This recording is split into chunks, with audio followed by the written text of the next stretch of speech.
Hello dear students, welcome to the lecture 7 of Security of Information Systems. So today's topic is digital forensics and incident response. Let's start.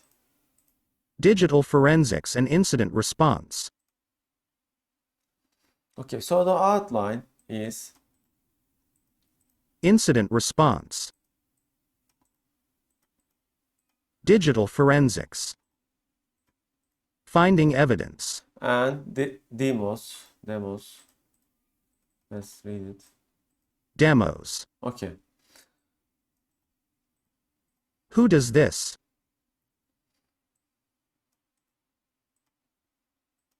Digital forensics is often part of an incident responder's job, DFIR. So what is DFIR? Let's check it out. Okay.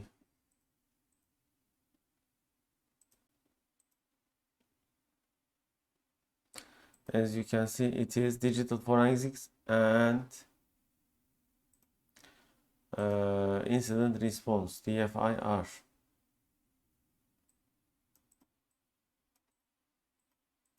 Digital forensics and incident response is an important.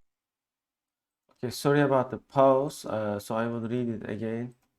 Digital forensics and incident response is an important part of business and law enforcement operations. Okay, and let's continue. So who does this? Law enforcement and CERTs, government, industry specific, company specific. company IRTS. Let's check the IRTS.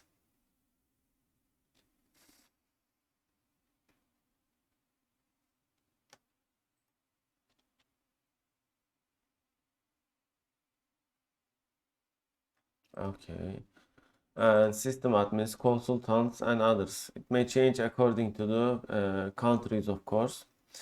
So the incident response, incident management, incident response policy, and incident response team. So there is a policy and there is a team whenever an incident happens. So Incident response policy. Responsibility. Who makes the decisions? Asset priority. Which systems can be taken offline? Which systems can absolutely not be taken offline? Outside experts and agencies. Who you gonna call? At what point is law enforcement involved? okay, these are all the questions that comes to your mind when an IT related incident happens. Okay. Incident response policy. As an employee, if I discover an incident, what do I do? The policy must include information on. Okay, so the policy must include the information about Chain of escalation. chain of escalation. So who will you report, and the person you reported will report to who, and how will be the chain of escalation, basically. How to prevent further damage. This is also really important. What to do when you discover the incident. How to preserve evidence until the response team can take over. This is also a very important issue.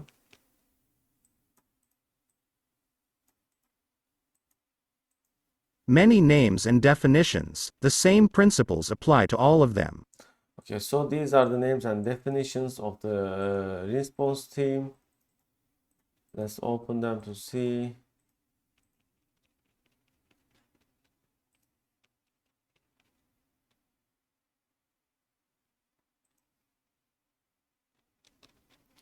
Okay, CERT is maybe the most common one, as you can see. Computer Emergency Response Team and such. And permanent, virtual, and hybrid. And let's see them. So these are the responses probably. red team, blue team. Derived from military wargames. A simulated attack using security specialists. The incident response team defends the system from the attack. Incident response procedures. Detect. Detect, respond, and recover. So basically you have to detect it first and give an appropriate response and then recover the damage. So it is like this.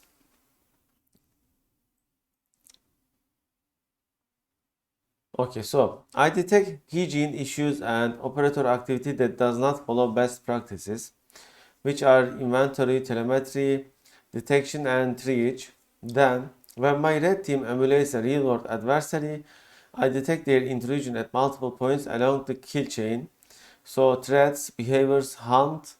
During incident response, I operate at the same tempo as the adversary to protect my business assets, tracking and acting. Okay, so these are the incident response procedures. Before the attack happen, you have to take your countermeasures. That is the important thing. So you have to have some kind of detection system to detect the incidents, attacks. To do that, Know your assets. If you don't know your assets, you cannot defend them. okay, Triage.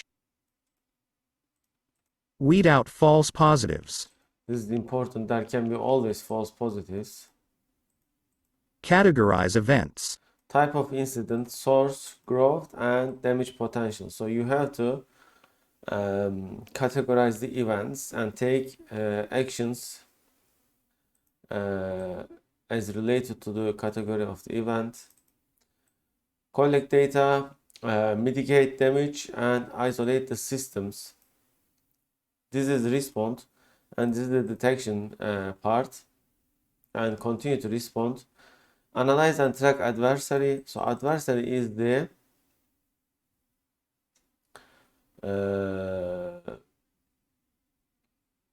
your attacker.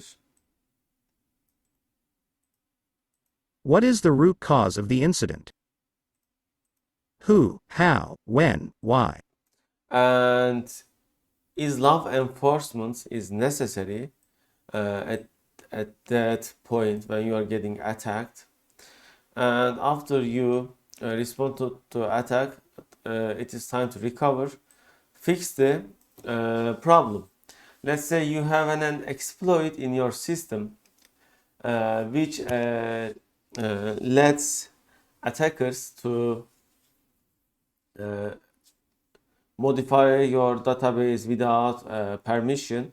You have to patch it. Okay, patch the exploit, then improve your incident response based on what happened so far and how you responded it.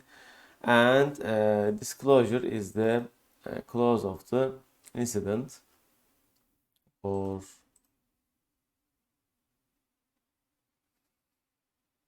oh, disclosure is the probably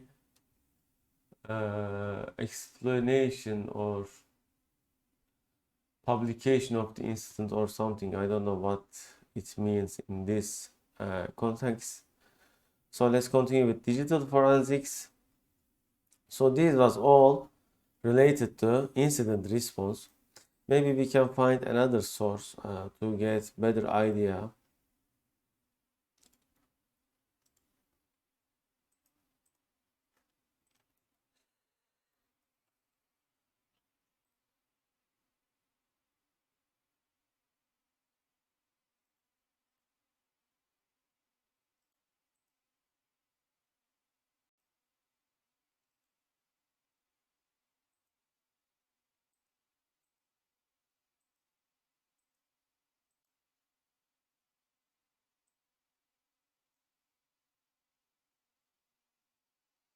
Okay, also let's read from here as well. Having multiple sources is useful.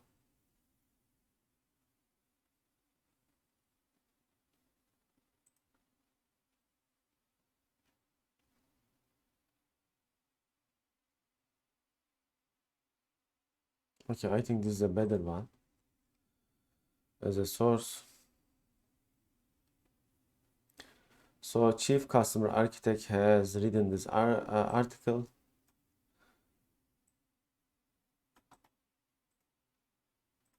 Incident response steps, 6 steps for responding to security incidents.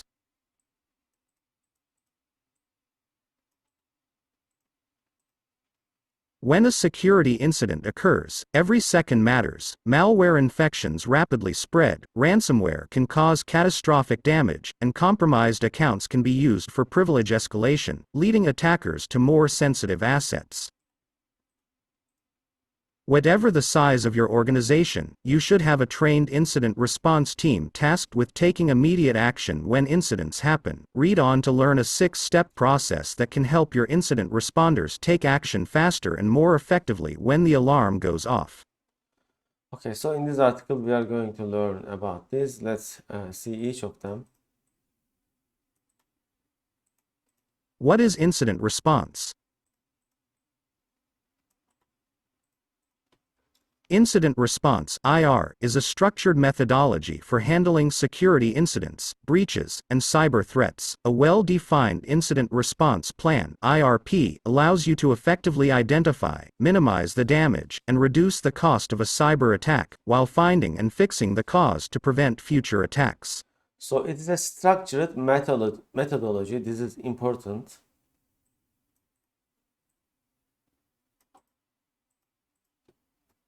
During a cybersecurity incident, security teams face many unknowns and a frenzy of activity. In such a hectic environment, they may fail to follow proper incident response procedures to effectively limit the damage. This is important because a security incident can be a high-pressure situation, and your IR team must immediately focus on the critical tasks at hand. Clear thinking and swiftly taking pre-planned incident response steps during a security incident can prevent many unnecessary business impacts and reputational damage.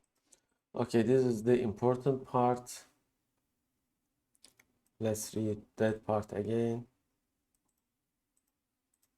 Clear thinking and swiftly taking pre-planned incident response steps during a security incident can prevent many unnecessary business impacts and reputational damage.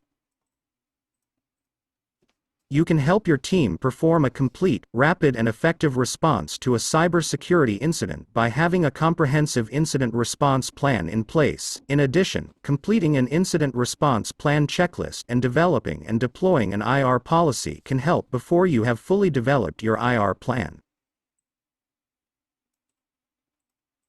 Why should you immediately report a cybersecurity incident?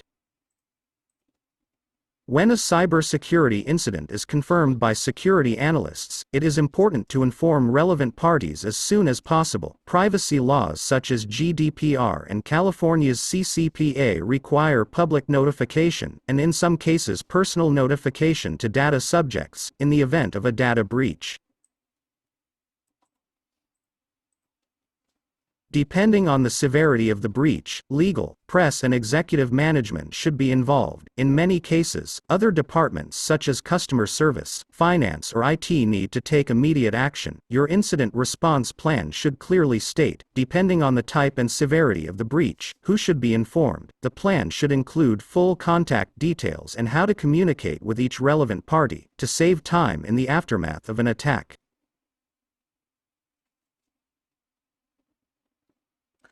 Okay, of course, this is based on the location where you live.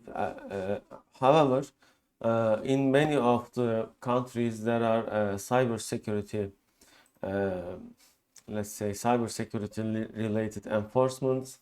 So, letting them know, informing them could be useful for you and prevent further attacks. What are the 6 steps of incident response?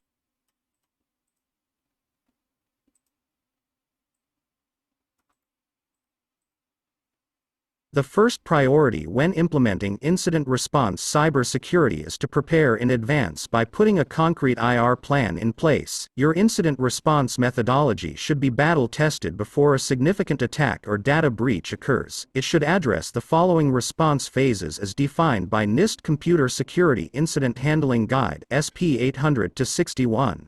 Okay, this is important. Let's read this part again. Your incident response methodology should be battle tested before a significant attack or data breach occurs. Battle tested. That is why there are white hackers who tries to find the exploits in the systems and let the companies know to fix them before a real attack happens. Preparation, planning in advance how to handle and prevent security incidents. Okay, so these are the 6 steps of incident response. Detection and analysis encompasses everything from monitoring potential attack vectors, to looking for signs of an incident, to prioritization. Containment, eradication, and recovery, developing a containment strategy, identifying and mitigating the hosts and systems under attack, and having a plan for recovery. Post-incident activity, reviewing lessons learned and having a plan for evidence retention. So there is preparation, detection and analysis, containment, eradication and discovery. You see this is a loop, and therefore whenever a detection happens, you make containment and eradication and continue discovery again. And there is post-incident activity, which led us to improve our preparation for the next attack, next possible attack. So this figure is from the NIST recommended phases for responding to a cybersecurity incident. I think they have also given a name to NIST here. So this is the NIST, and which is Computer Security Incident Handling Guide. special publication. It is written by the US Department of Commerce, as you can see. I think, yes. Computer security. Oh, okay, this is 2012 dated. US Department of Commerce. Okay, it would be probably useful for you to read this, and I can't read it at the moment.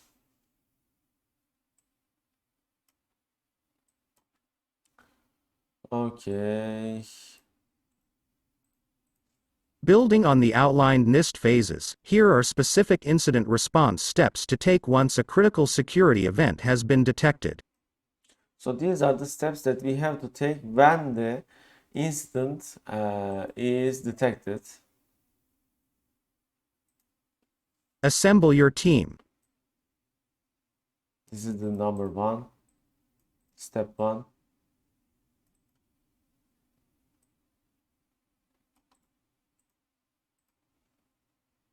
It's critical to have the right people with the right skills, along with associated tribal knowledge. Appoint a team leader who will have overall responsibility for responding to the incident. This person should have a direct line of communication with management so that important decisions, such as taking key systems offline if necessary, can be made quickly. In smaller organizations, or where a threat isn't severe, your SOC team or managed security consultants may be sufficient to handle an incident, but for the more serious incidents, you should include other relevant areas of the company such as corporate communications and human resources.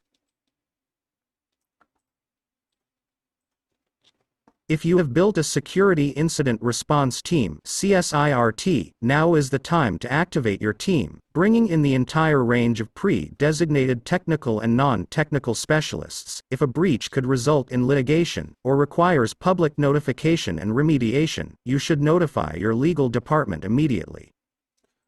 Okay, so step 2. 2. Detect and ascertain the source. The IR team you've assembled should first work to identify the cause of the breach, and then ensure that it's contained. Security teams will become aware that an incident is occurring or has occurred from a very wide variety of indicators, including Okay, so these are the indicators. users, system administrators, network administrators, security staff, and others from within your organization reporting signs of a security incident. SEAMs or other security products generating alerts based on analysis of log data. File integrity checking software, using hashing algorithms to detect when important files have been altered. Anti-malware programs.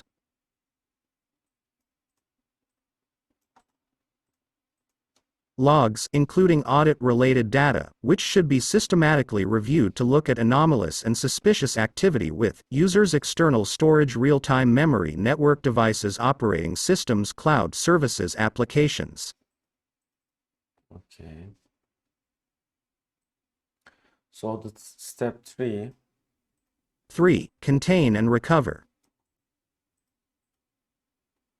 A security incident is analogous to a forest fire. Once you've detected an incident and its source, you need to contain the damage. This may involve disabling network access for computers known to be infected by viruses or other malware so they can be quarantined, and installing security patches to resolve malware issues or network vulnerabilities. You may also need to reset passwords for users with accounts that were breached, or block accounts of insiders that may have caused the incident. Additionally, your team should back up all affected systems to preserve their current state for later forensics. Okay, you see, there is a key point, reset passwords for users. I think there are already many cases for this. Let's say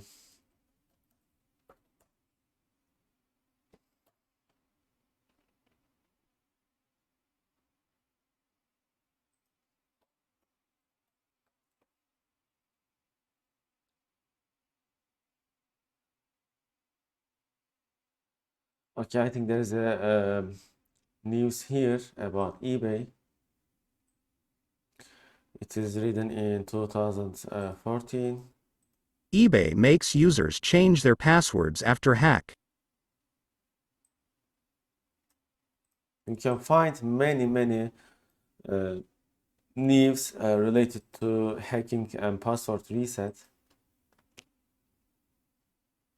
Online marketplace eBay is forcing users to change their passwords after a cyber attack compromised its systems. The US firm said a database had been hacked between late February and early March, and had contained encrypted passwords and other non-financial data. The company added that it had no evidence of there being unauthorized activity on its members' accounts. However, it said that changing the passwords was best practice and will help enhance security for eBay users. The California-based company has 128 million active users and accounted for $212 billion, £126 billion worth of commerce on its various marketplaces and other services in 2013. It said it would be contacting users to alert them of the issue via email, its website, adverts, and social media. A spokesman added that the firm's engineers were in the process of rolling out a feature that would oblige members to choose new passwords when they next logged in, which should be live in each of the countries eBay operated in by the end of the day. Okay, this is a usual practice that is followed by websites. When you log in, they will force you to change your password if they believe that your password has been exposed. Okay. All right. And this is also important. You should take backup for later forensics. Next, move to any needed service restoration, which includes 2 critical steps. Perform system, network validation and testing to certify all systems as operational. Recertify any component that was compromised as both operational and secure. Ensure your long-term containment strategy includes not only returning all systems to production to allow for standard business operation, but also locking down or purging user accounts and backdoors that enabled the intrusion. This is also important. So step 4. Assess the damage and severity. Until the smoke clears, it can be difficult to grasp the severity of an incident and the extent of damage it has caused. For example, did it result from an external attack on servers that could shut down critical business components such as an e-commerce or reservation systems? Or, for example, did a web application layer intrusion perform a SQL injection attack to execute malicious SQL statements on a web application's database, or potentially use a web server as a pathway to steal data from or control critical backend systems? If critical systems are involved, escalate the incident and activate your CSIRT or response team immediately. In general, look at the cause of the incident. In cases where there was a successful external attacker or malicious insider, consider the event as more severe and respond accordingly. At the right time, review the pros and cons of launching a full-fledged cyber attribution investigation. 5. Begin the notification process. A data breach is a security incident in which sensitive, protected or confidential data is copied, transmitted, viewed, stolen or used by an individual unauthorized person. Privacy laws such as GDPR and California's CCPA require public notification in the event of such a data breach. Notify affected parties so they can protect themselves from identity theft or other fallout from the disclosure of confidential personal or financial data. See Exabeam's blog on how to create a breach notification letter in advance of a security incident. 6. Start now to prevent the same type of incident in the future.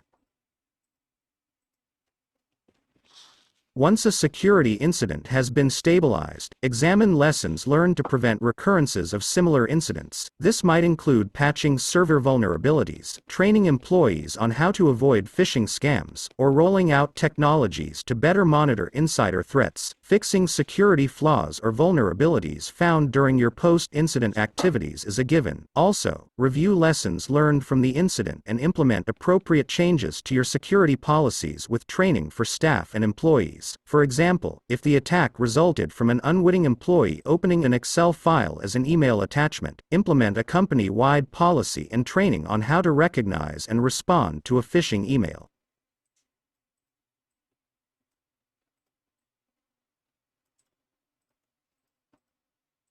Lastly, update your security incident response plan to reflect all of these preventative measures. Every organization will have different incident response steps based on their unique IT environment and business needs. Study industry guides such as those published by NIST to ensure your IR planning includes all the necessary incident response steps to protect your organization when a cybersecurity incident occurs.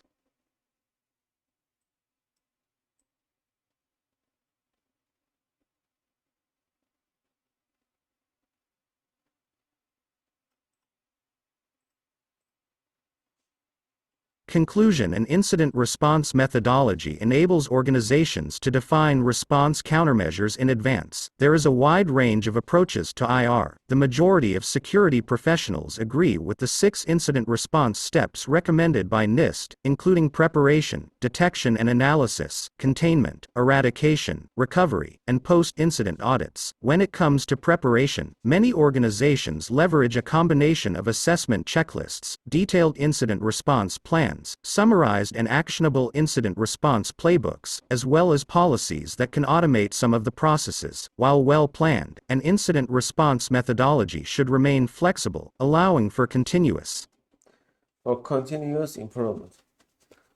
Okay, so what did we learn? We have learned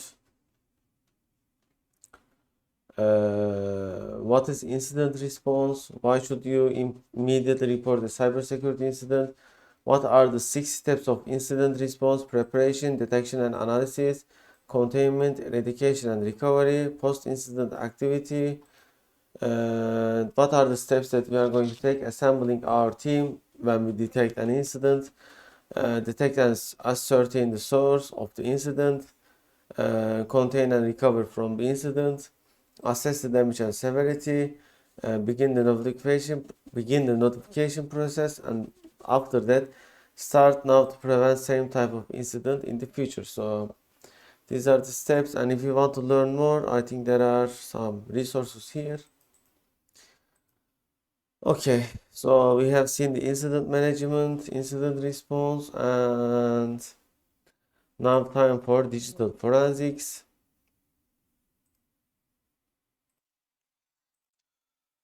All right, so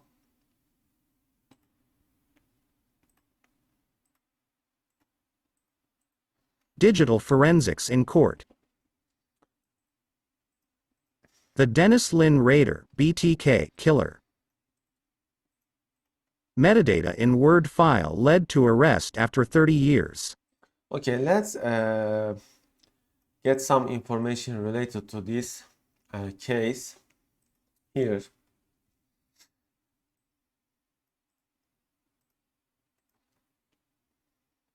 Dennis Lynn Rader, born March 9, 1945, is an American serial killer known as BTK, an abbreviation he gave himself, for bind, torture, kill, or the BTK Strangler. Between 1974 and 1991, Rader killed 10 people in Wichita and Park City, Kansas, and sent taunting letters to police and newspapers describing the details of his crimes. 4, 5, 6. After a decade-long hiatus, Rader resumed sending letters in 2004, leading to his 2005 arrest and subsequent guilty plea. He is serving 10 consecutive life sentences at El Dorado Correctional Facility in Prospect Township, Butler County, Kansas. 1.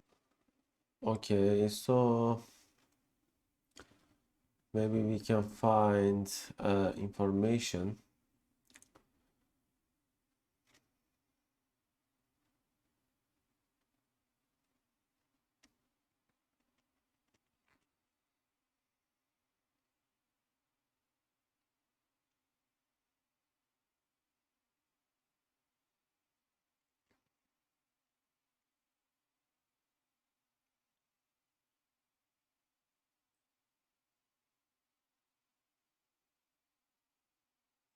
Okay, here, I think it is here. Let's read it from here.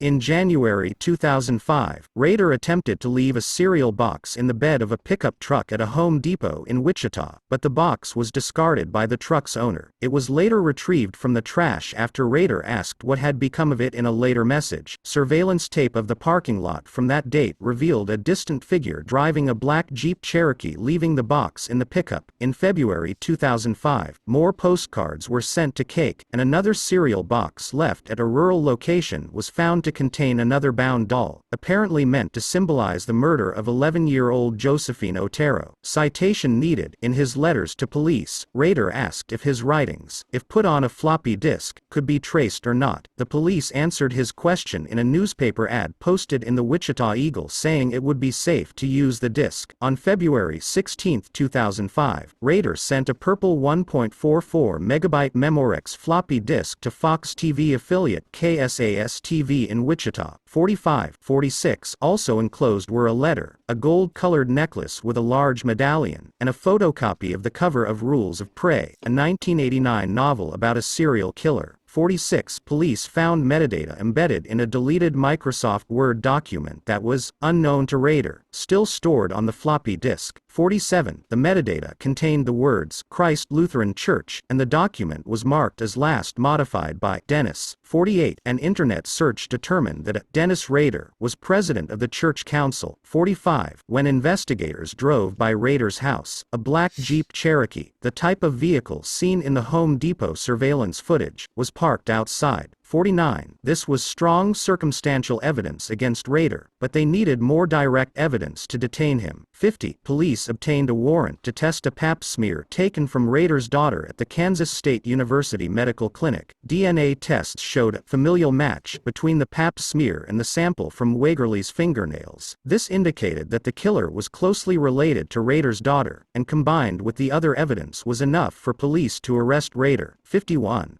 Okay, as you can see, how metadata, how digital forensics led to arrest of a serial killer, and who killed more or equal to 10 people. Okay, you see. Krenner Lusha. Search of laptop led to discovery of bomb-making equipment. These are all cases. For example, we can also get an idea of these from Wikipedia, I think.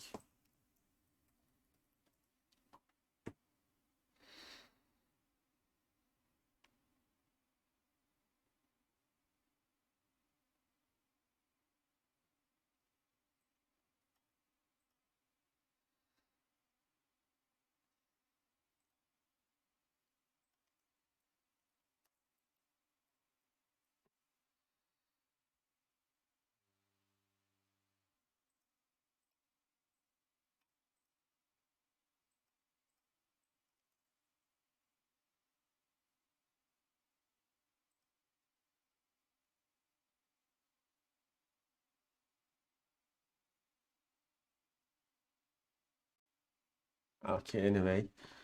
Matt Baker. Suicide of wife ruled murder after incriminating Google searches is discovered 4 years later.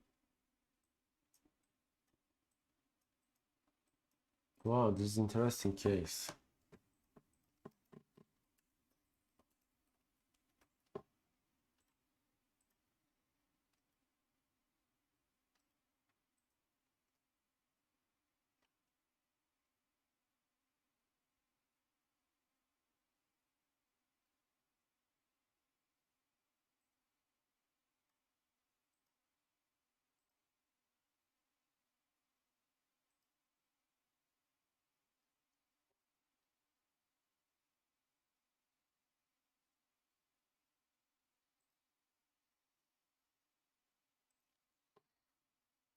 Murder case, perhaps.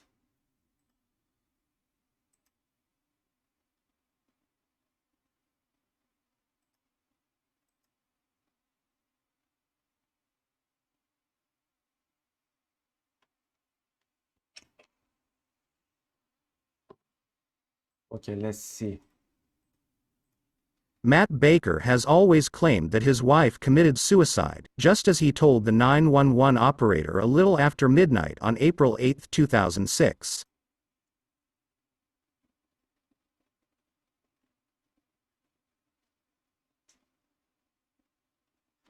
Okay, this looks like from a book.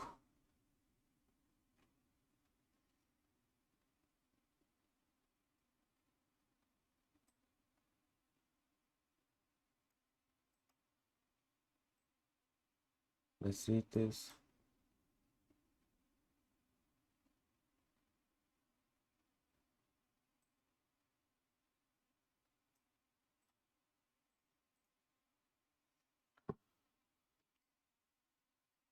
On April 7, 2006, Carrie Baker, an elementary school teacher, was found dead in her bathroom, in the family's bedroom in Hewitt, near Waco, Texas, in what her husband Matt told authorities was a suicide. At the time of her death, Baker, a 38-year-old pastor and father of 2 young daughters, had been having an affair with the music minister's daughter. The book explores Baker's double life, examines the physical evidence against him, and includes 80 interviews with police, attorneys from both sides, family, friends, church and community members. 1. Baker was convicted of murder and, in January 2010, was given a 65-year sentence for killing his wife and covering up her murder. 2. The author interviewed Baker in state prison after his conviction and sentencing. 3. Upon the book's release, Casey appeared on Cab TV Fox San Antonio's Daytime at 9 show, telling the host, Matt Baker almost got away with killing his wife. Baker had left a typed, unsigned suicide note, and police originally believed it had been written by the wife, who was thought to have died from an overdose of sleeping pills. 4. The death was ruled a suicide and an autopsy was not ordered by the justice of the peace. The case remained a suicide until local authorities reopened the investigation after the victim's family hired an attorney and private investigators. Then, police began piecing together the clues. Using the evidence gathered, a Texas Ranger encouraged police to file charges against Baker. The case might never have gone to trial if Baker's mistress hadn't told a McLennan County grand jury that Baker had confessed to her that he'd staged the suicide and murdered his wife. Baker was indicted for murder in March 2009. 5-6.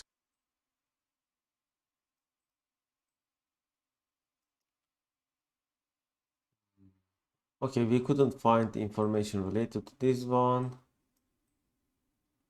Okay, let's look at this case. Maybe this is a more definitive one, like the first case.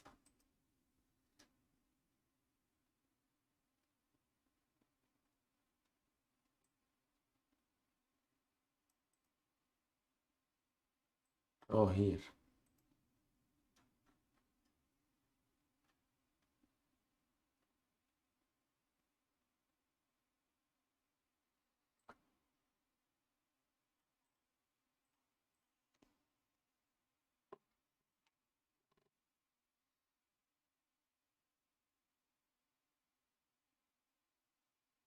On the morning of October 13, 1996, Lopatka informed her husband she was going to Georgia to meet acquaintances. 1. She also left him a note that she would not be returning home and requested not to track down Glass. The note also read that, "If my body is never retrieved, don't worry, know that I'm at peace." 1. That morning, Lopatka drove her blue Honda Civic to Baltimore's Pennsylvania station, a 45-minute drive, 4, and had arrived on an Amtrak train at Charlotte, North Carolina, by 8:45 p.m. 4. 1. Glass drove with Lopatka in his pickup truck to his rural Lenoir, North Carolina mobile home, 80 miles from Charlotte. 1. Lopatka's husband Victor found the note his wife left for him and notified the police, who found 6 weeks of email conversations between Lopatka and Glass. 4. In her email correspondence with Glass, Lopatka had explicitly asked Glass to torture her to death. 4. Glass, interviewed later during his imprisonment, admitted to fulfilling Lopatka's torture fantasy, but also said that the death was an accident. As he recalled, "I don't know how much I pulled the rope, I never wanted to kill her, but she ended up dead." 1. This was supported by the autopsy performed by Dr. John Butts, the chief state medical examiner of North Carolina, who stated that Lopatka was accidentally strangled to death 3 days after her arrival in North Carolina. 1. However, the police disagreed. Their search warrant affidavits described the death as intentional, and that the emails proved it. 1. North Carolina police staked out Glass' home for several days. 4. But did not see Lopatka. On October 25, 1996, Judge Beverly T. Beale issued a search warrant on the home, and inside the house, investigators discovered items belonging to Lopatka. 1. In addition, they also found drug and bondage equipment, child pornography magazines, a .357 Magnum pistol, and several computer disks, as well as trash and toys outside the trailer. 4. 1. A police officer then noticed a mound of soil 75 feet away from the home, before finding some body parts buried 2.5 feet below. 1. Glass was arrested at work following this discovery, charged with first-degree murder, and held without bond in the Caldwell County Jail. 1. Glass was also hit with additional state and federal charges for the possession of child pornography. 7. County investigator D.A. Brown said that Lopatka's body might have never been found had it been buried in the woods behind Glass House. 1.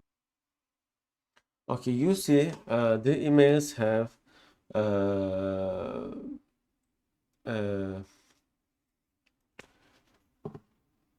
were very important in this case. The Lopatka case was reportedly the first where a murder suspect was put in custody by the police department mainly due to evidence from emails. 1. You see, from emails it was put to the custody. And let's read the other paragraph. A majority of the media coverage of Lopatka's killing mainly put their focus on the dangerous consequences of internet-held meetings. Okay, so we get the idea.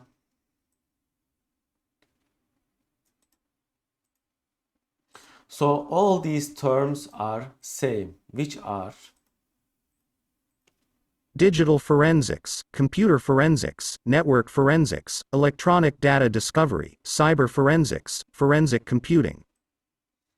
Okay, all of these may mean the same thing. However, there is a big difference in the handling of the evidence, which are law enforcements and corporate incidents. So law enforcements and corporate incidents are differently handled. Okay. What is digital evidence? Any digital data that contains reliable information that supports or refutes a hypothesis about an incident. Forensic investigation process. Identification, preservation, collection, examination, analysis, and presentation. Okay, so at the crime scene, document the crime scene, document who has access to the crime scene, document any contamination, photograph everything, especially the screen, locate the media, follow cables. All digital devices may contain digital evidence. If computer is running, dump the RAM, because there may be a very useful information in the RAM at that moment, and which would be lost when the computer is closed. Okay, so basic scientific principles. Best evidence is minimal intrusion, minimal force, minimal interruption, transparency, chain of custody, primacy of the mission, impartiality, and documentation. So the evidence location may be network analysis, media analysis, software analysis, and hardware analysis.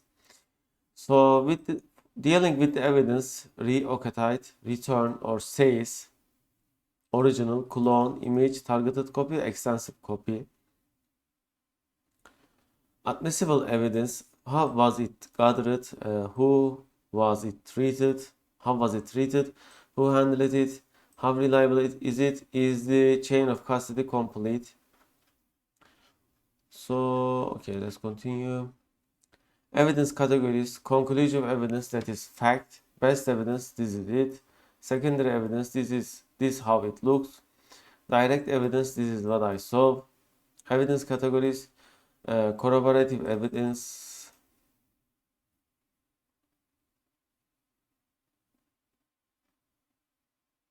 okay, that happened because of this; circumstantial evidence, that could have happened because of this; opinion evidence, I am an expert, this is what happened; hearsay evidence, I heard this about that; digital evidence is considered hearsay unless an expert vouches for it. Okay, so maybe we can find a better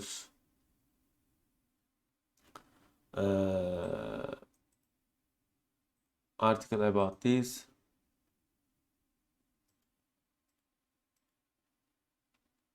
You see, there are a lot of resources.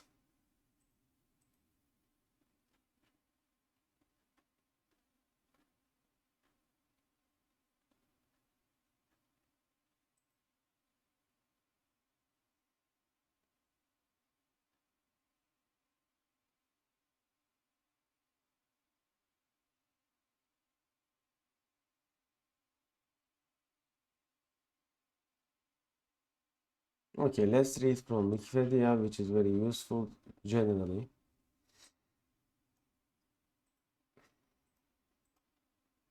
The digital forensic process is a recognized scientific and forensic process used in digital forensics investigations. 2. Forensics researcher Owen Casey defines it as a number of steps from the original incident alert through to reporting of findings. 3. The process is predominantly used in computer and mobile forensic investigations and consists of 3 steps: acquisition, analysis, and reporting. Digital media seized for investigation is usually referred to as an exhibit in legal terminology. Investigators employ the scientific method to recover digital evidence to support or disprove a hypothesis, either for a court of law or in civil proceedings. 2. Personnel. The stages of the digital forensics process require different specialist training and knowledge. There are 2 rough levels of personnel. 3. Digital forensic technician. Technicians gather or process evidence at crime scenes. These technicians are trained on the correct handling of technology, for example, how to preserve the evidence. Technicians may be required to carry out live analysis of evidence. Various tools to simplify this procedure have been produced, most notably Microsoft's COFEE.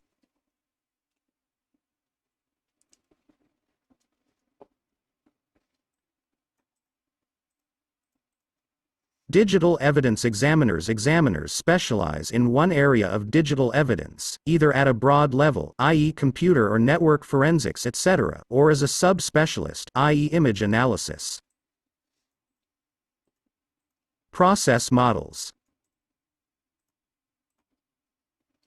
There have been many attempts to develop a process model, but so far none have been universally accepted. Part of the reason for this may be due to the fact that many of the process models were designed for a specific environment, such as law enforcement, and they therefore could not be readily applied in other environments such as incident response. 4. This is a list of the main models since 2001 in chronological order. 4. Okay.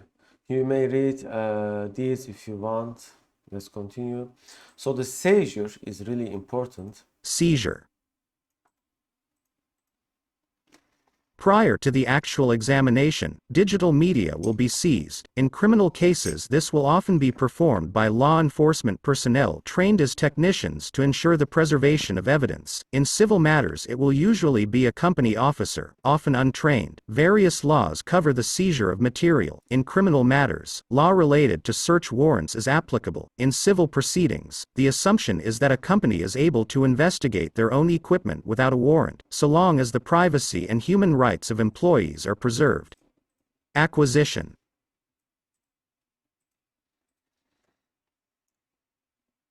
Once exhibits have been seized, an exact sector-level duplicate, or forensic duplicate, of the media is created, usually via a write-blocking device. The duplication process is referred to as imaging or acquisition. 5. The duplicate is created using a hard drive duplicator or software imaging tools such as DCF-LDD, IX Imager, GuyMager, TrueBack, Encase, FTK Imager or FDAS. The original drive is then returned to secure storage to prevent tampering. The acquired image is verified by using the SHA-1 or MD5 hash functions. At critical points throughout the analysis, the media is verified again to ensure that the evidence is still in its original state. The process of verifying the image with a hash function is called hashing. Given the problems associated with imaging large drives, multiple networked computers, file servers that cannot be shut down, and cloud resources, new techniques have been developed that combine digital forensic acquisition and e-discovery processes. Okay, and continue. Analysis.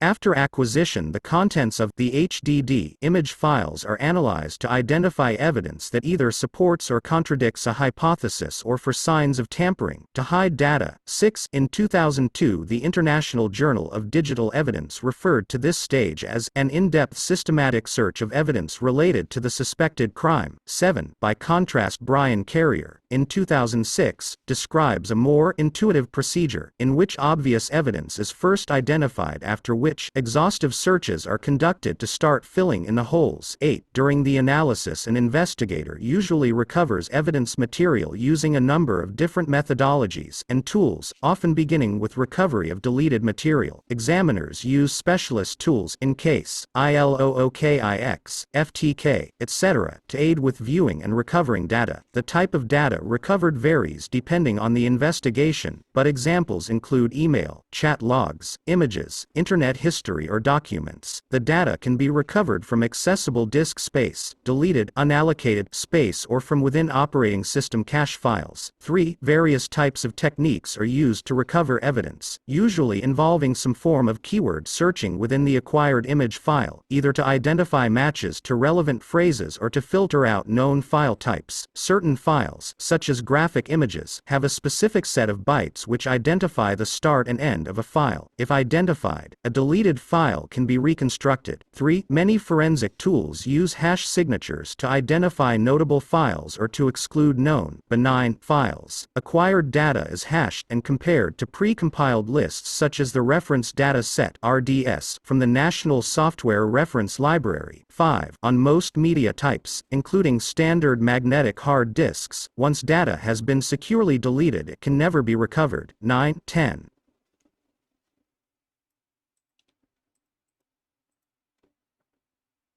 Once evidence is recovered, the information is analyzed to reconstruct events or actions and to reach conclusions, work that can often be performed by less specialized staff. 7. Digital investigators, particularly in criminal investigations, have to ensure that conclusions are based upon data and their own expert knowledge. 3. In the U.S., for example, federal rules of evidence state that a qualified expert may testify, in the form of an opinion or otherwise, so long as 1. The testimony is based upon sufficient facts or data, 2. The testimony is the product of reliable principles and methods, and 3. The witness has applied the principles and methods reliably to the facts of the case. 11.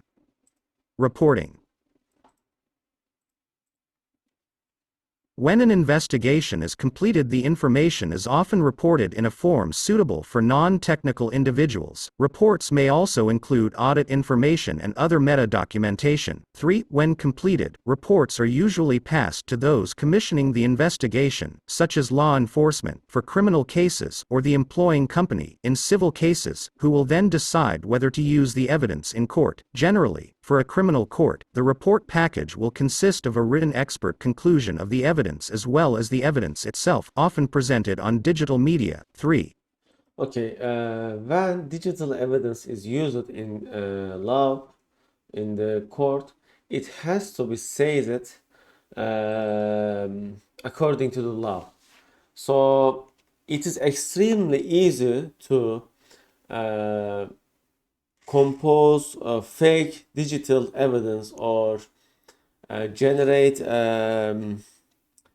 forged digital evidence. Therefore, the seizure and acquisition processes are the most important parts of digital forensics to use in court in criminal cases. Okay, so we have seen this, and let's continue with finding evidence. Finding evidence, many ways to hide, many ways to find. So hidden files, setting the hidden flag on the file, different for Windows and Linux, Unix systems. Inconspicuous folder names. Okay. Locating hidden files. The hidden flag is ignored by default, of course. Foreign software can be set to show the drive as flat drive, ignoring folder hierarchy. Changing file extensions. When opening the file, the system returns an error message. Oh, I guess it is corrupt, too bad. Of course, this is not the case for digital investigation. Discovering changed file extensions. Some forensic software will point out files with mismatch extensions. File signatures tells us what kind of file it is, also called magic numbers. For example, file signatures, a hexadecimal code in the file, also called file headers and footers. For example, this is the hexadecimal code of PDF. This is MP3. This is JPEG. This is PMP. This is exe, com, DLL, and such. Obscuring file names is also a way of hiding files. Hiding files by giving them inconspicuous file names. Let's read it by the AI. Hiding files by giving them inconspicuous file names. Okay. For example, Blueprint's iPhone 8 JPEG becomes Florida Vacation 001 JPEG. Okay. File names are not an issue. Hash functions to look for known files. List of hash sums recognize known illicit files. List of hash sums recognize known good files. We can create our own list. For example, if I were working in law enforcement, I would generate hash list of common Windows files, and I would ignore all of them automatically. For let's say, let's open our Windows folder. Okay, and here I would generate hash of every file here, because these are files that will be used by every computer. Therefore, I don't need to check them. So having hash of these files would speed my process significantly at every case, at every investigation. So, Steganography. what is stenography?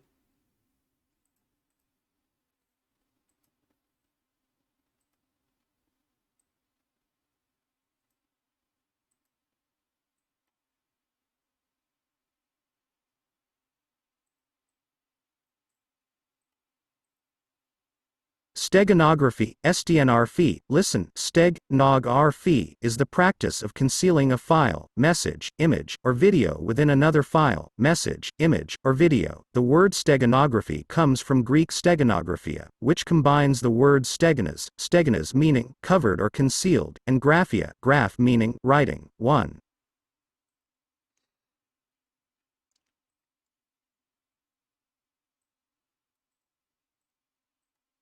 Whereas cryptography is the practice of protecting the contents of a message alone, steganography is concerned both with concealing the fact that a secret message is being sent and its contents.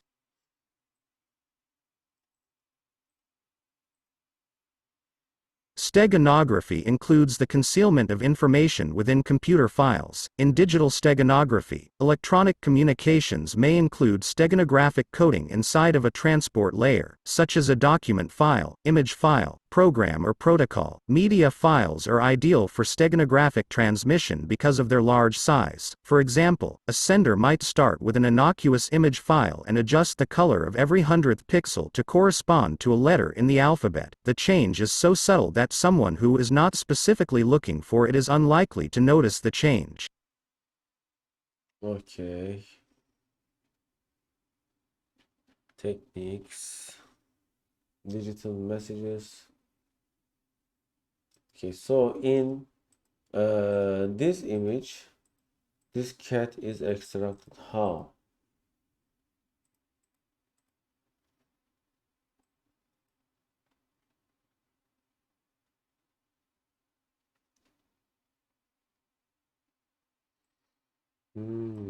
Okay.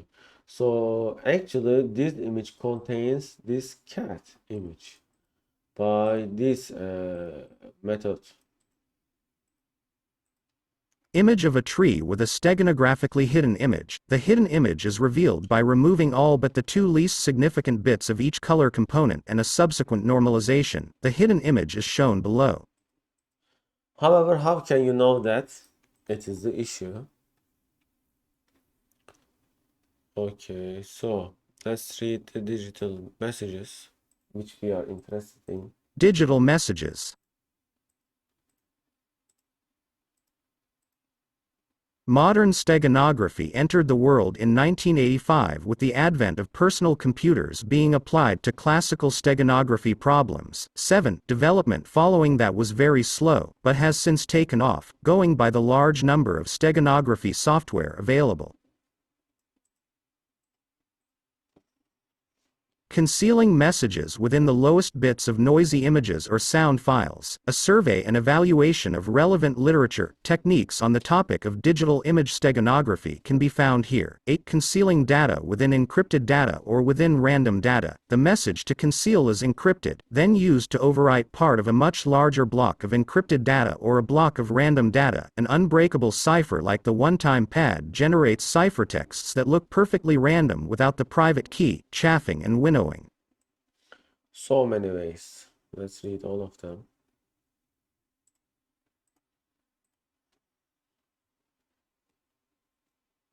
Mimic functions convert one file to have the statistical profile of another. This can thwart statistical methods that help brute force attacks identify the right solution in a ciphertext-only attack. Concealed messages in tampered executable files, exploiting redundancy in the targeted instruction set. Pictures embedded in video material, optionally played at slower or faster speed, injecting imperceptible delays to packets sent over the network from the keyboard. Delays in keypresses in some applications, telnet or remote desktop software, can mean a delay in packets, and the delays in the packets can be used to encode data. Changing the order of elements in a set, content-aware steganography hides information in the semantics a human user assigns to a datagram. These systems offer security against a non-human adversary, warden. Blog steganography. Messages are fractionalized and the encrypted pieces are added as comments of orphaned web logs or pin boards on social network platforms. In this case, the selection of blogs is the symmetric key that sender and recipient are using. The carrier of the hidden message is the whole blogosphere. Modifying the echo of a sound file. Echo steganography. 9. Steganography for audio signals. 10. Image bit plane complexity segmentation steganography, including data in ignored sections of a file, such as after the logical end of the carrier file. 11. Adaptive steganography. Skin tone based steganography using a secret embedding angle. 12. Embedding data within the control flow diagram of a program subjected to control flow analysis. 13. Okay. Digital text.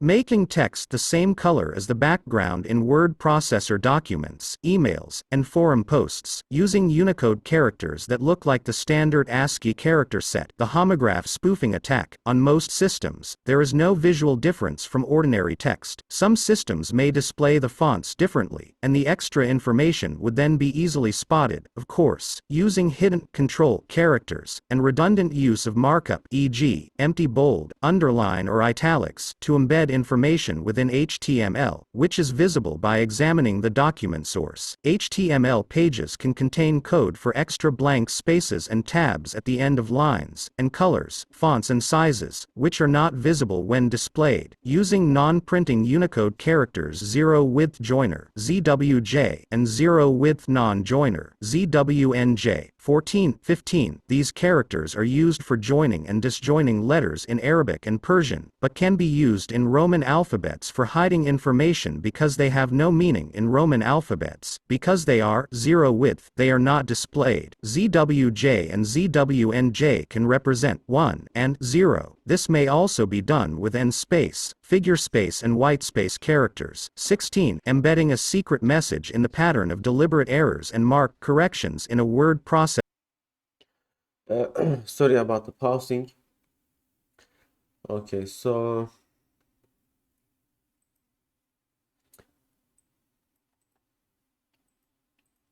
Hiding an image within a sound file. An image or a text can be converted into a sound file, which is then analyzed with a spectrogram to reveal the image. Various artists have used this method to conceal hidden pictures in their songs, such as Aphex Twin in Windowlicker, or 9 Inch Nails in their album Year Zero, 19.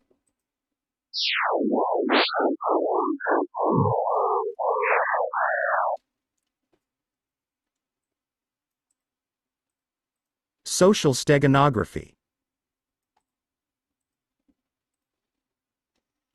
In communities with social or government taboos or censorship, people use cultural steganography, hiding messages in idiom, pop culture references, and other messages they share publicly and assume are monitored. This relies on social context to make the underlying messages visible only to certain readers. 2021 examples include hiding a message in the title and context of a shared video or image, misspelling names or words that are popular in the media in a given week to suggest an alternate meaning, hiding a picture which can be traced by using Paint or any other drawing tool. okay, there are also some other ways. Anyway, now we know the steganography. Hiding a file inside another file. Hiding nuclear launch codes.txt inside adorable cat JPEG. Not very common. Steganography example. Okay, so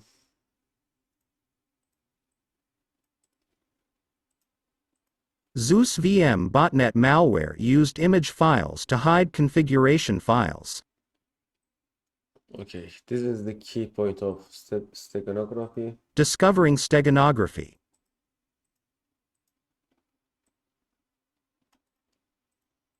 Hard to determine unless you are looking for it.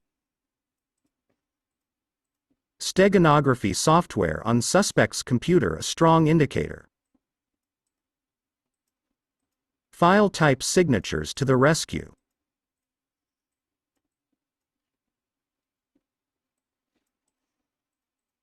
Encrypted files. This is where the problems start for the investigator. Strong encryption algorithms almost impossible to break. Sorry, I've forgotten my 50-character long password. Yes, it is impossible to decrypt properly encrypted files. For example, let's say you have determined a salted password for your SHA 256 encryption, and actually it is one way. However, there are two ways encryptions as well. It is impossible to decrypt properly encrypted files. For example, WinRAR has encryption feature. Let me show you. Add to archive, and there is a set password. And if I do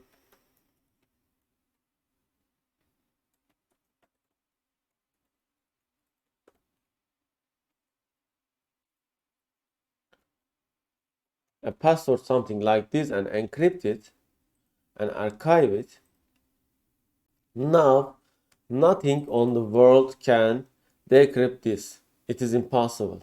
Okay, and you can't even see the content of the digital archive as well. So the encrypted file is smaller because it has applied zipping as well. There is also a tool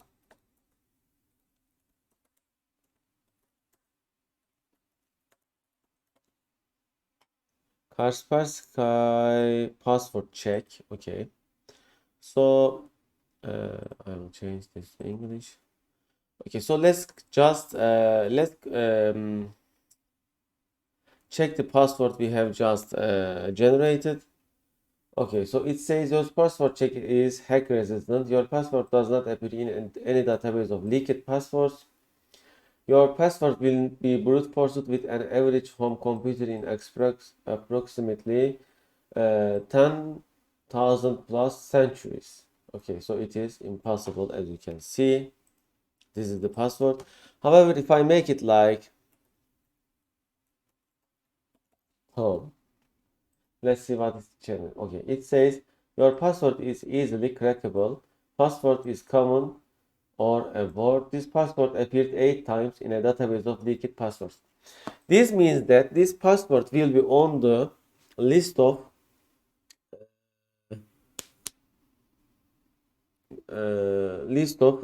password rainbow tables. Okay, so it would be hacked immediately from one of the rainbow tables.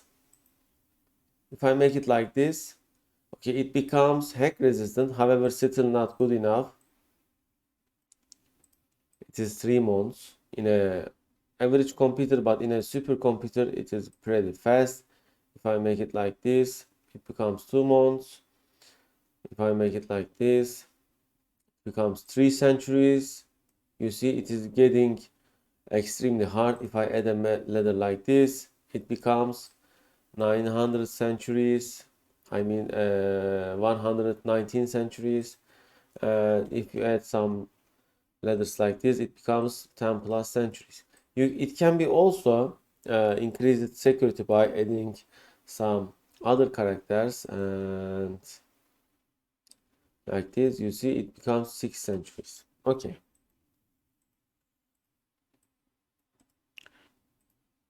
Breaking, encryption. Get access to data while unencrypted. Recovering key from RAM mimickets. Let's search for mimickets. What is it?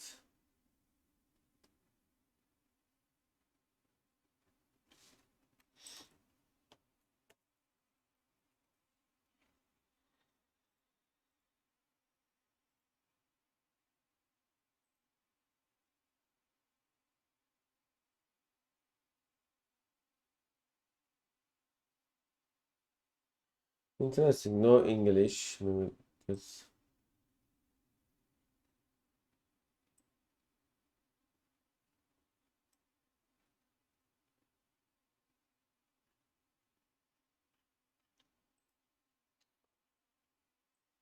Okay, I think there's description about mimickets. Mimickets is a credential dumping open source program used to obtain account login and password information, normally in the form of a hash or a clear text password, from an operating system or software. Credentials can then be used to perform lateral movement and access restricted information. Mimikits is a Windows x32, x64 program to extract passwords, hash, pins, and Kerberos tickets from memory. It is used as an attack tool against Windows clients, allowing the extraction of cleartext passwords and password hashes from memory. The program was coded in C by Benjamin Delpy in 2007 to learn more about Windows credentials and as a proof of concept. There are two optional components that provide additional features: mimid-rv driver to interact with the Windows kernel, and mimilib AppLocker bypass, auth package, SSP, password filter, and SECourses for WinDBG. Mimikits requires administrator or system and often debug rights in order to perform certain actions and interact with the LSASS process, depending on the action requested. In the last years, Mimikits was used as a component of two ransomware worms that have reached targets around the globe. Both NotPetya and Bad Rabbit ransomware used Mimikits in conjunction with leaked NSA hacking tools to automate attacks whose infections saturated networks, with disastrous results. NotPetya was able to paralysis thousands of computers at companies like FedEx, Maersk and Merck. It is believed to have caused over $1 billion in damages. You see how it is serious to have vulnerabilities in your system. It has caused over $1 billion in damages. This is a real damage.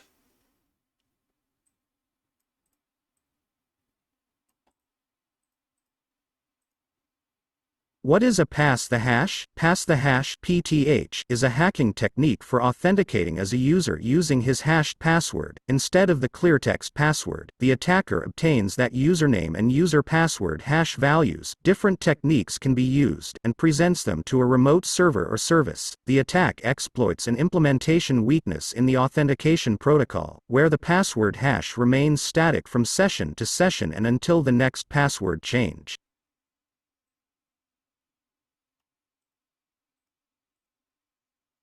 What is a meterpreter session? Meterpreter, or more precisely Metasploit meterpreter, is a payload within the Metasploit framework that runs as a DLL loaded into any process on the target machine, which provides control over the target system. A Metasploit framework is a tool for developing and executing exploit code against a remote target machine. Mimikits can be downloaded and invoked as part of a meterpreter shell.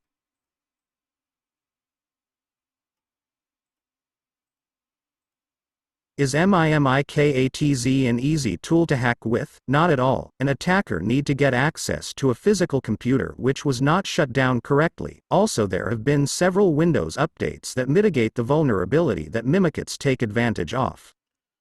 Okay, anyway, let's continue. The good old brute force, which is almost impossible in the today's world if you are using a proper password. I think this would be a more suitable way. exploiting weaknesses in the software or the algorithm used. Cryptanalysis.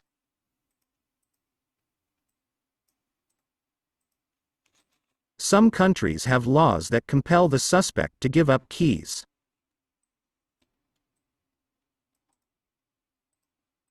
Unencrypted data, the arrest of Ross Ulbricht. Okay, let's check this out.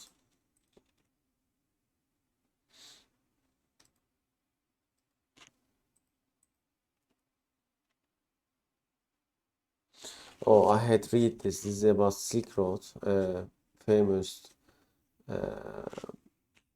trial.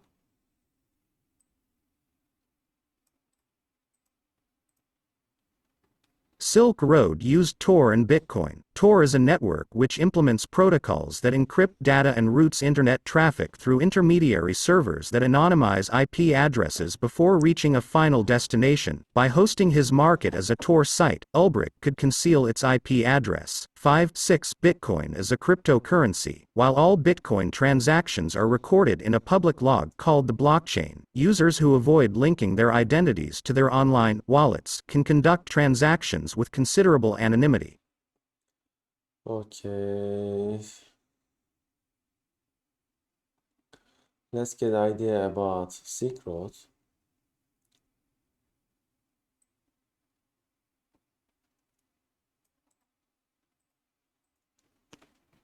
In February 2015, Ulbricht was convicted of money laundering, computer hacking, conspiracy to traffic fraudulent identity documents, and conspiracy to traffic narcotics by means of the Internet. 7. In May 2015, he was sentenced to a double life sentence plus 40 years without the possibility of parole. Ulbricht's appeals to the U.S. Court of Appeals for the Second Circuit in 2017 and the U.S. Supreme Court in 2018 were unsuccessful. 8, 9, 10. He is currently incarcerated at the United States Penitentiary in Tucson.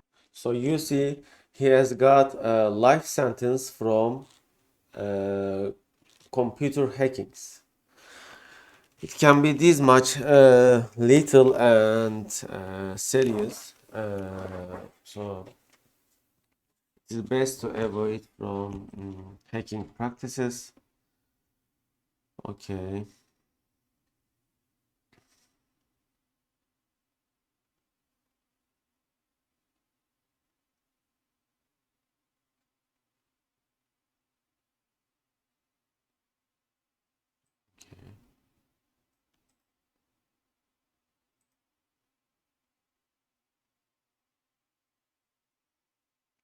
Okay, here.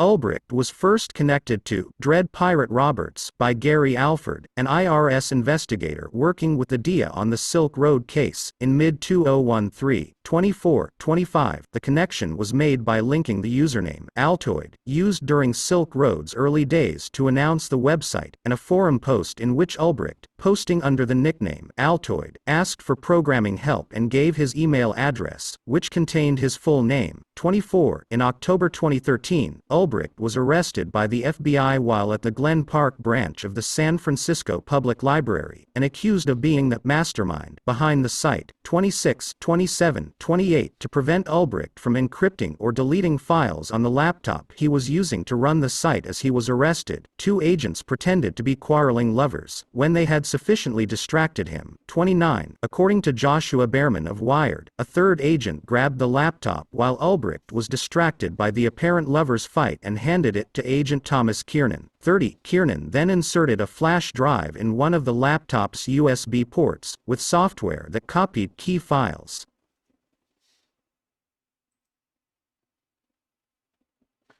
Okay, you may read more information related to this case. I think this is the biggest crime history of. This is the biggest case of computer crimes in history, I think. Or let's say, we may say, biggest sentenced case.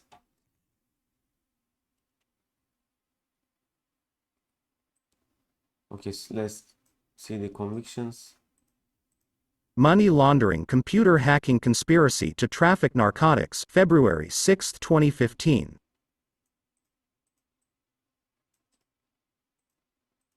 Double life imprisonment plus 40 years without possibility of parole, May 29, 2015. Okay, let's continue. So I think this is the screenshot of that site and the screenshot of the Ulbrich's laptop at the library, as you can see. This is from the picture taken from the laptop while it was open. So if he were able to close the laptop, probably everything would be remained encrypted or get deleted automatically, and they wouldn't have the necessary evidence to arrest that Ross Ulbricht. Okay. Okay, there is also another case, San Bernardino case.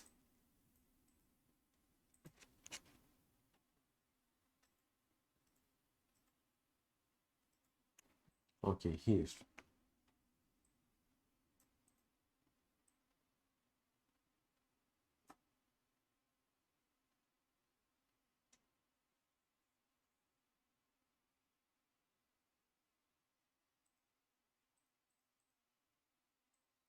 Bernardino.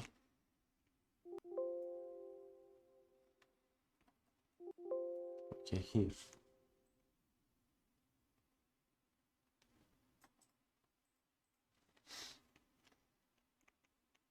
The most well-known instance of the latter category was a February 2016 court case in the United States District Court for the Central District of California. The Federal Bureau of Investigation (FBI) wanted Apple to create an electronically signed new software that would enable the FBI to unlock a work-issued iPhone 5C it recovered from one of the shooters who, in a December 2015 terrorist attack in San Bernardino, California, killed 14 people and injured 22. The two attackers later died in a shootout with police, having first destroyed their personal phones. The work phone was recovered intact but was locked with a 4-digit password and was set to eliminate all its data after 10 failed password attempts, a common anti-theft measure on smartphones. Apple declined to create the software, and a hearing was scheduled for March 22. However, a day before the hearing was supposed to happen, the government obtained a delay, saying they had found a third party able to assist in unlocking the iPhone, and, on March 28, it announced that the FBI had unlocked the iPhone and withdrew its request. In March 2018,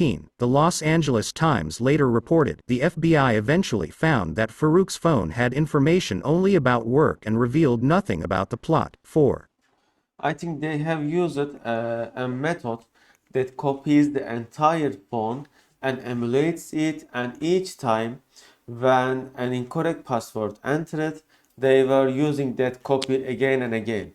Therefore, 4 digits is very easy to solve, and they have solved the password themselves. However, if this was 40 digits or 40 letters password, it would be impossible for them to break even in a long time.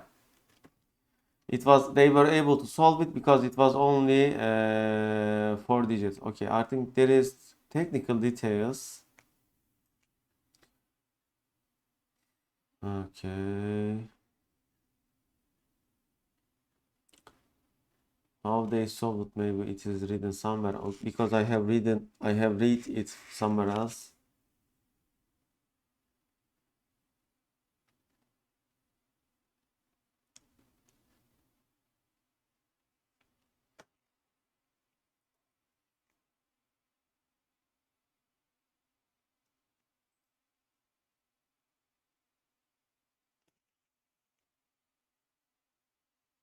Maybe we can find another article.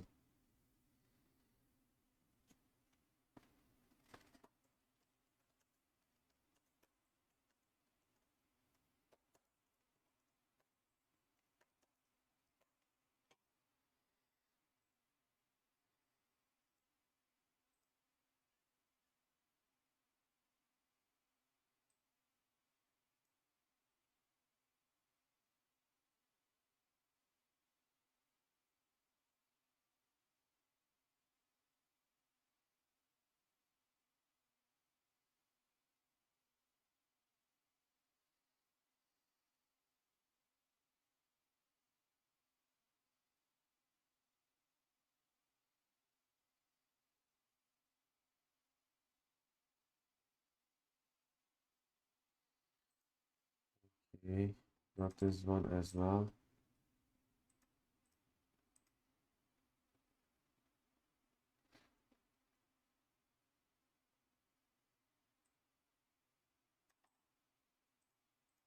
Senator confirms FBI paid $900,000 to unlock San Bernardino iPhone.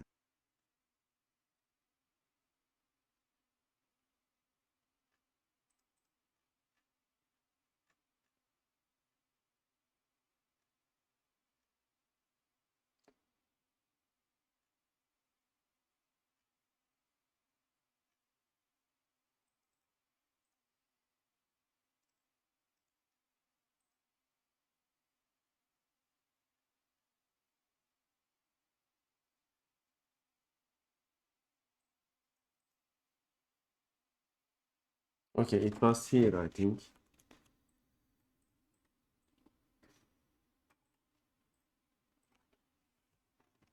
The technique, dismissed by FBI Director James Comey as unworkable at the time of the agency's high-profile battle with Apple, sees the memory which is used as the main storage location on iPhones cloned and the passcode counter reset to 0. Because I can create as many clones as I want, I can repeat the process many, many times until the passcode is found, Skarabagotov says in the video. Each set of 6 guesses takes 90 seconds to complete, meaning the 10,000 possible combinations could be fully tested in just over 41 hours. Okay, you see, since it was 4 digits passcode, it would only taking 41 hours. If it was 5 digits, it would take 400 hours. If it was 6-digit code, it would take 4,100 hours and more.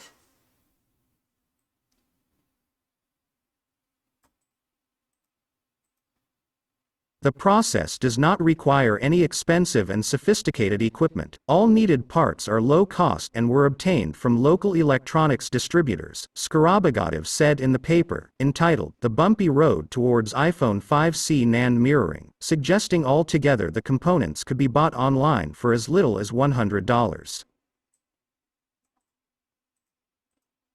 While the technique demonstrated works for all iPhones up to the iPhone 6, Skarabagotov added that with the use of more sophisticated hardware, the same technique should work for the iPhone 6s and even Apple's brand new iPhone 7. Okay, so the technique is basically iPhone 5C and AD and A and D mirroring. If we search for it, we can find it. Okay, so This paper is a short summary of a real-world mirroring attack on the Apple iPhone 5C passcode retry counter under iOS 9. This was achieved by desoldering the NAND flash chip of a sample phone in order to physically access its connection to the SoC and partially reverse engineering its proprietary bus protocol. you see there are even papers about the attack right now. Maybe the Apple has fixed this vulnerability in its later phones. I don't know. However, as you can see, if you have physical access to the devices, your chances of finding a vulnerability and exploit increasing. But if the password were too big, it would take too much more time and it would be impossible to crack the password. You see, it says exploit weakness. Exploit weaknesses.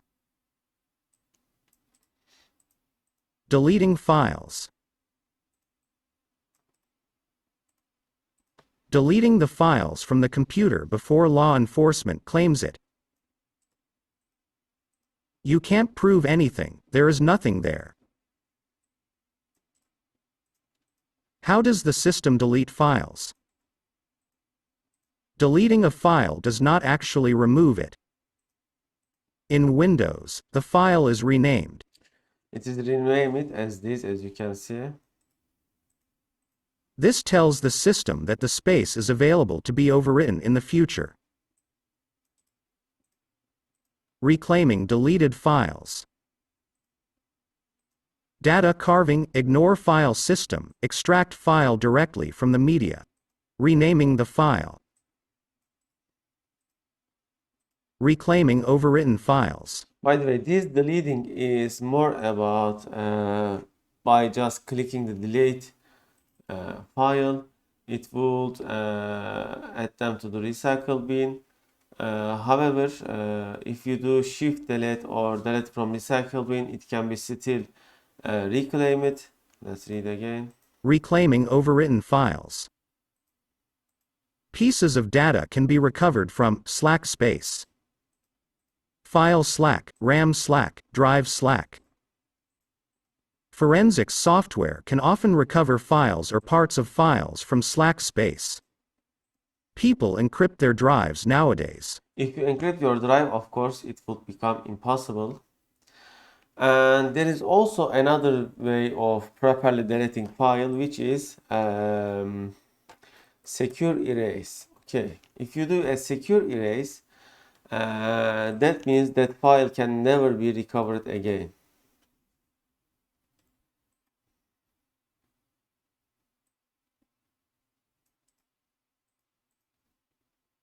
Data erasure, sometimes referred to as data clearing, data wiping, or data destruction, is a software-based method of overwriting the data that aims to completely destroy all electronic data residing on a hard disk drive or other digital media by using zeros and ones to overwrite data onto all sectors of the device. By overwriting the data on the storage device, the data is rendered unrecoverable and achieves data sanitization.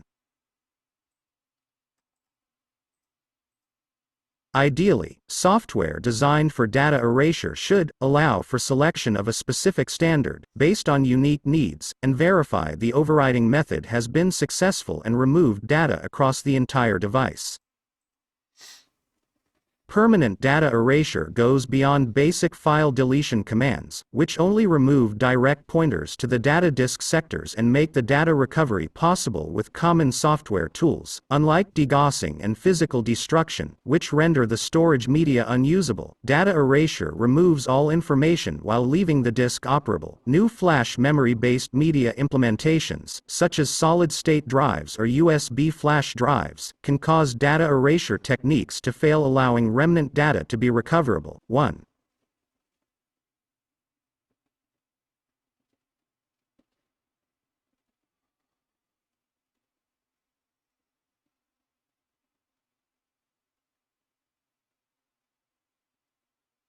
Okay.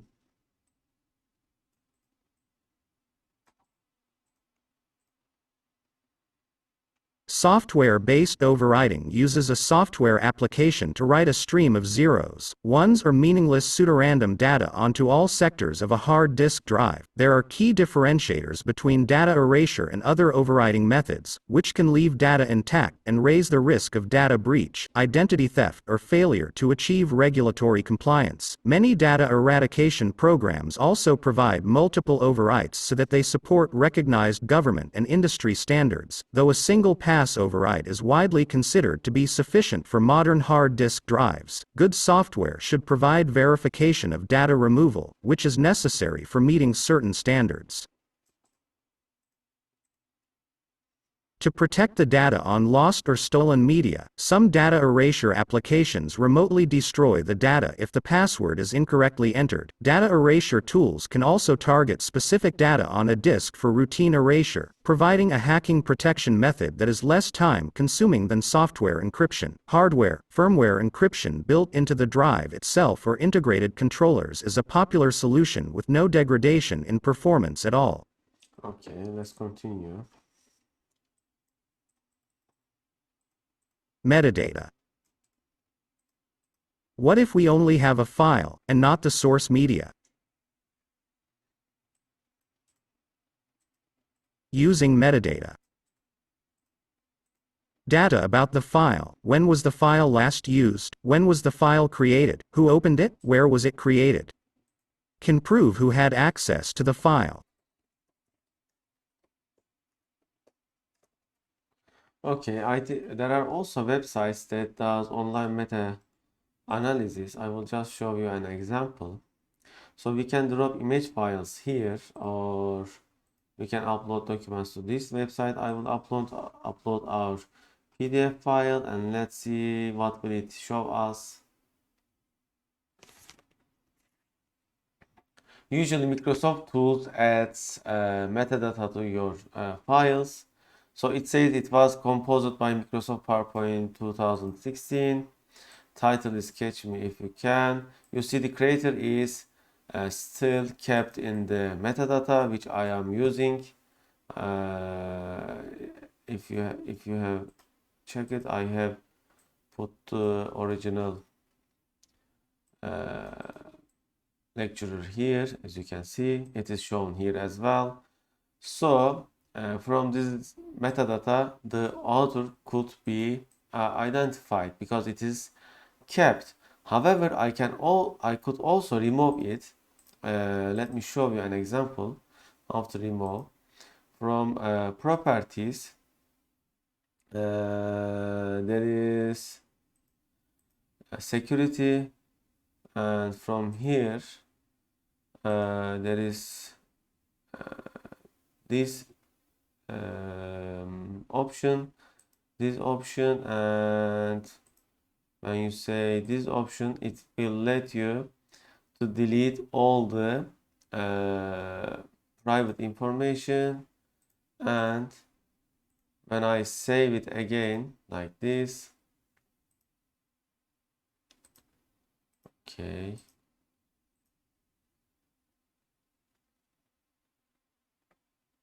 by the way, my software is in Turkish at the moment and I don't have time to change right now. Let's reanalyze, but same steps, you can obtain the same results.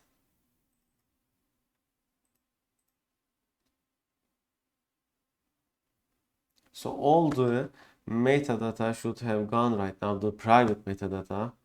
Okay, oh, it is still there.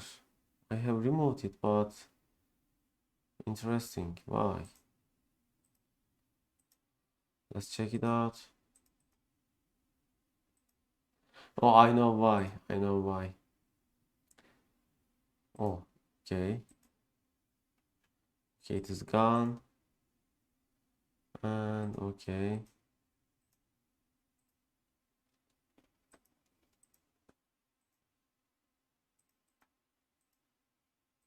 It is there because I didn't delete this, as you know. Okay, now I am going to delete it.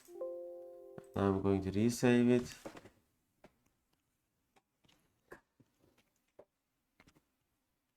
Okay, and let's reanalyze.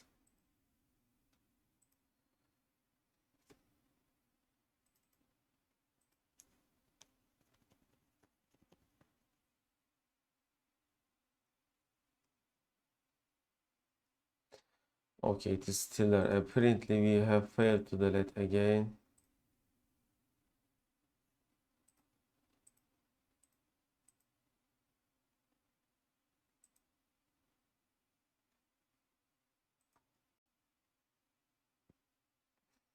Interesting.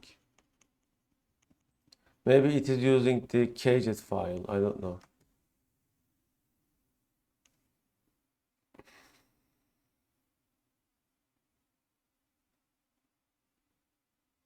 Oh, because I have uploaded the incorrect file. Sorry about that.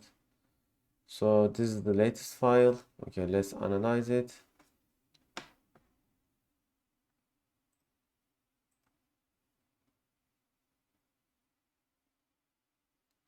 Okay, now you see there is no information that could identify back to me. Okay, we have removed all the private information, and okay, raw header. From this raw header, probably you can determine the file type. Okay, let's continue where we have left.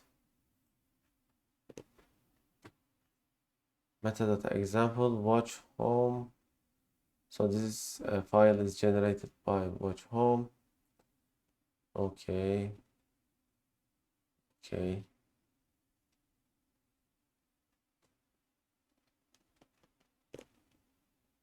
So this is related to this lecturer who prepared this file. and you can check the forums. So this is a Reddit forum, I think. Let's open it. And there's also a Reddit forum. Okay, forensic science and criminal analytics. You can find a lot of useful information here, I believe.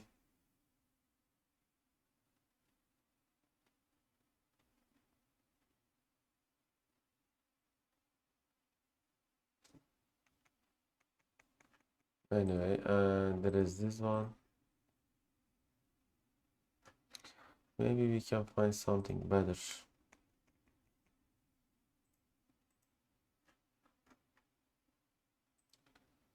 Okay, and information security news discussion forum. Oh, this has so many members, so there could be some useful information here.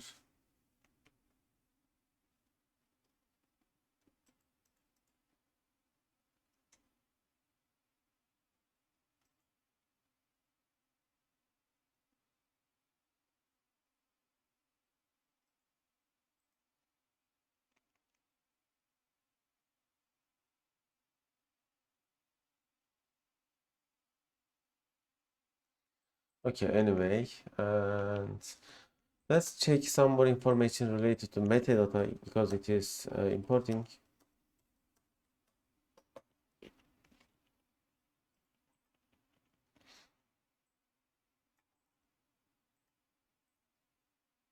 Metadata is data that provides information about other data. In other words, it is data about data. Many distinct types of metadata exist, including descriptive metadata, structural metadata, administrative metadata. 2. Reference metadata and statistical metadata.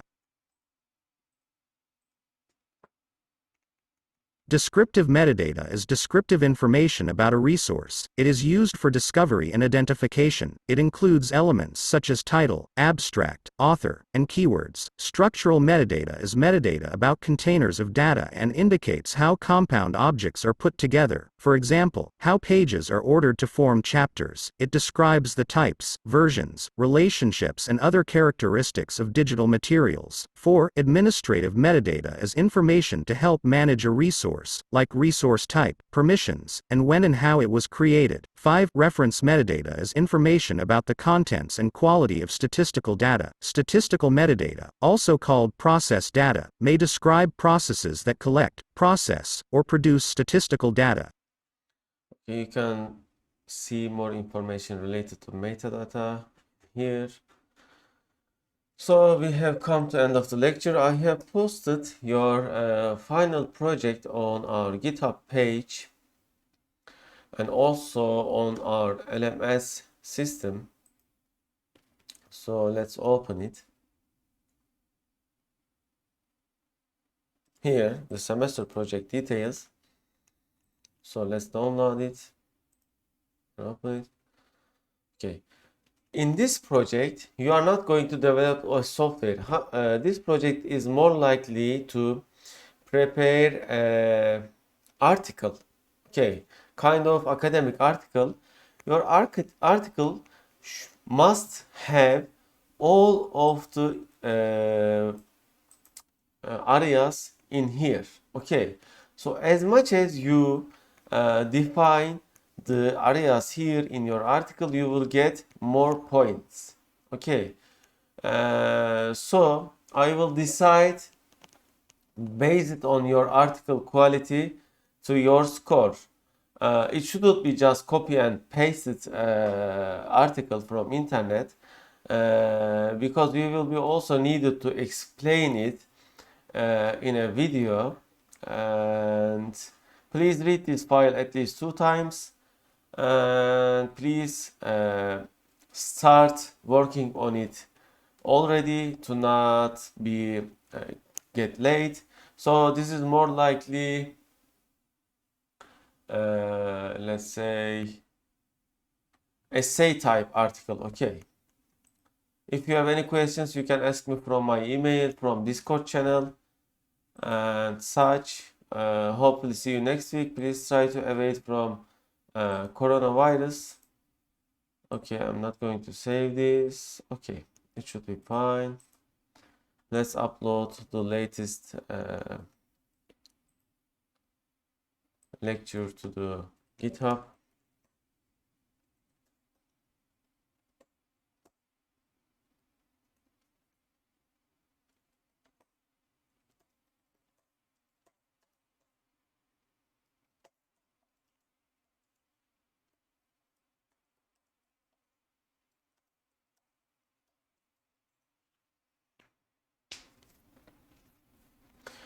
By the way, digital forensics is an area that will be extremely popular in near future.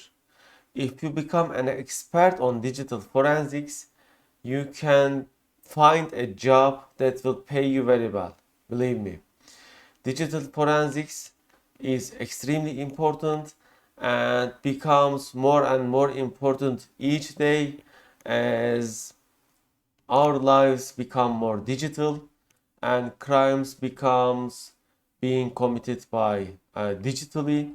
Therefore, this is an area that you can become expert. Okay, see you later.